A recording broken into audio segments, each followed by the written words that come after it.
बिना बिना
तो देखा आपने, ऐसे बना सकते हैं हम लोग गोलगप्पे, वो भी विदाउट ऑयल। ये जो है मैंने नमक डाला है, नमक को किया गर्म, और ये जो वो गोलगप्पे आपको मार्केट से सीधे मिल जाते हैं, वो आपको इस तरह के मिलेंगे।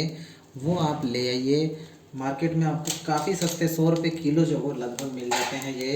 और उसके बाद आप आसानी से घर पे बनाइए, निकालिए और खाइए।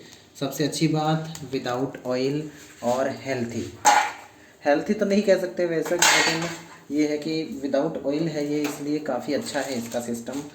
तो आपको ऑयल जो वो कम ही खाना होगा, बस गर्मा गर्म नमक में डालिए, कढ़ाई में डालिए या किसी भी चीज़ में जो वो आप इसका बना सकते हैं।